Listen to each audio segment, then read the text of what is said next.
Hey there, Mission Control. Well, as you know, we've had some challenges here on the Martian homestead, and those challenges have to do with heat. Might be something in these boxes to help out with that problem. Before we get to unboxing them, I just want to say thank you to everyone out there who's provided such great constructive feedback. I really do mean that. At times, it's almost overwhelming for my brain to take in the amount of people who care about what we're doing, who want to contribute to what we're doing, and who are really actively giving me really solid advice and things to think about. One of the things I've come to appreciate about what YouTube brings to engineering is there's really no right answer. There's a whole bunch of wrong answers, and no matter who you talk to, your answer is probably going to be wrong to somebody. So, I've listened to everybody's feedback. I made a decision, and we're going to see if it works. I have a lot of good hope in it. So let's stop talking. Let me get these packages out to the hab, and we'll do some unboxing out there and see what we got. I'm excited. Stay tuned. I'm excited. Well, here we are. I got my handy dandy, always keep it in your Martian suit Gerber utility knife here. And sometimes these things have so many features in it, you don't know which one is the one you need. But I know what's in here.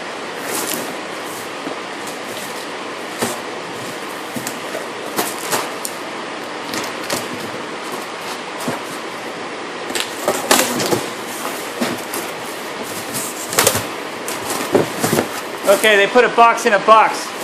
In a box. It makes you wonder if they actually sent you what you wanted.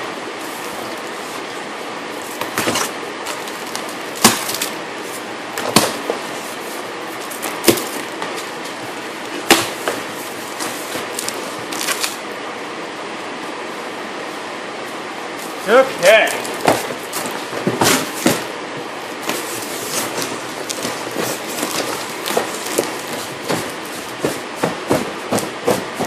Man, oh man, do they pack these things.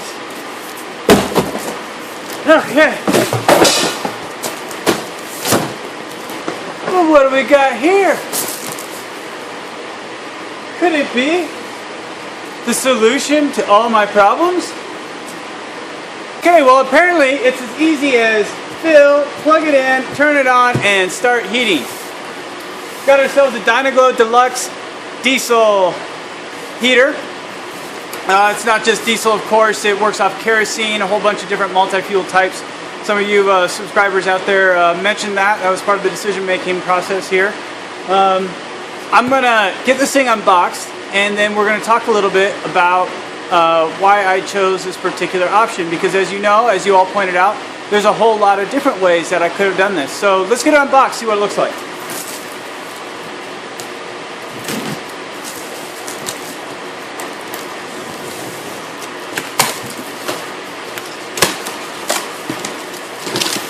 Instruction manuals, who needs those? Just kidding, we're gonna read them. Okay, some styrofoam, pretty well packed, got a handle. I didn't see on the top, it didn't say some assembly required, but no problem, we can handle that.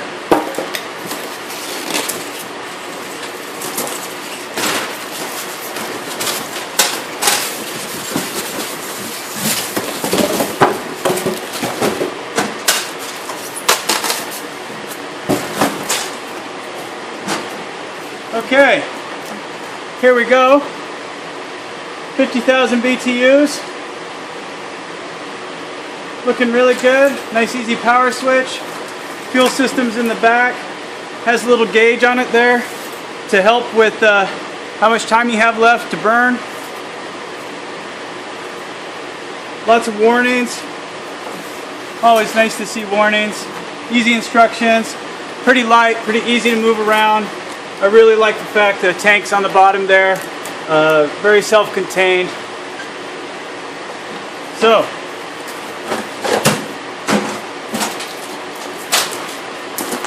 There we go. Dynaglow Deluxe Professional Grade 50,000 BTU multi-fuel heater. Let's get this thing set up, see how she does.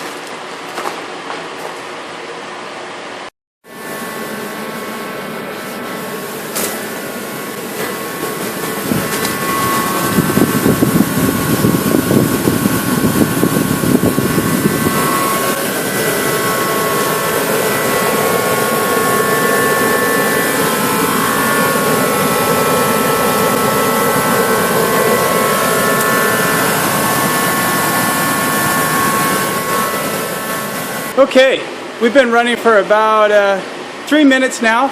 I'm outside of lane number 2. You can see that it is starting to bubble. The heat is starting to fill it up like a hot air balloon. Normally those sides are kind of concaved in. You can see over here on lane 3, see down at the very end there, how it kind of slopes in like that. Whereas over here, it's going out like that. That's because the heat's starting to fill it up. Hey, let's go inside and check it out. Our magnetic door here, very high tech. And our super high tech digital thermometer says that in just about 3-4 minutes we are now up to from 30 degrees Fahrenheit up to 36 degrees Fahrenheit. That's fantastic. Very excited about this just in a few minutes. So folks, let's talk about the game plan. Kind of look at our super awesome heater there from a distance. Oh, it's a beautiful thing. It's getting warm in here. Man, I'm actually starting to get a little warm underneath my hood. Okay, let's talk about why I made this decision. As you remember, we had two choices. On one hand, we had propane. On the other hand, we had diesel. Diesel, if you recall from the previous video, has more BTU per gallon. That means we need to burn less diesel in order to get the same amount of heat as we would with propane. One of the bad things about diesel is storage, logistics. So the calculations that I did using my thermal model showed that we're going to have roughly 30 gallons of diesel per week. It's not horrible. That's not horrible at all. That's actually pretty darn affordable. So that worked out very nicely. Local propane is a little bit more expensive than that. Not in per gallon, but when you add it all up and you look at how many more gallons of propane you need to get the same amount of heat as you do with diesel, it came down to dollars and cents. Propane lost on the dollar side and the cent side because it just added up to be too much. What I like about propane, the idea of being able to have a 500, 1,000 gallon tank dropped off at the beginning of winter, boom, you're done. The problem is right now we've got about 3 feet of snow outside after this storm, and digging a trench to lay the lines underground would have been pretty problematic right now. Not to mention, you know, I have a little hand torch and I use it to light the double barrel wood stove. That thing froze up on me. That's what I was happening with my handheld propane heater is I'd crank it up to full blast, let it run, and it was freezing up on me. And I just didn't want to deal with it, honestly. It just came down, I didn't want to deal with it. I can go get farm grade diesel. It's about $2.50 a gallon here right now. Locally, we have diesel is at $2.89 a gallon. So the math all worked out with diesel.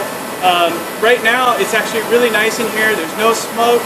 It's burning nice and clean. From a safety aspect, I looked up diesel.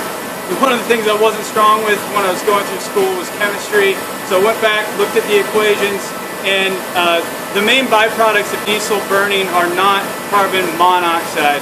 Carbon dioxide is part of what it burns or produces. Nitrogen it produces. It's not consuming too much oxygen. It's very nice in here right now. It has trace amounts of carbon monoxide. So for safety purposes, when we build our Arduinos, we'll actually have carbon monoxide monitors in those, and those will only be, you know, a few days away from now. So I ran these before in shops. I've worked around them. very comfortable with them. I know what they're like. So I'm really happy with where I think we went. Another reason, so fossil fuels, right? I'm not a proponent of fossil fuels. But unfortunately, they just got a lot of energy per gallon. But there's a silver lining. I've said before, I've spent 5 years of research on this project, trying to piece together all these different systems, bringing them together to make one cohesive system. One of the key systems that we haven't talked about, and actually I don't have built right now, is biodiesel generation. You might be thinking, what the heck, man, you've already put together all these different things. Where in the world are you going? All right, well, hear me out. Fish. Fish in the grow beds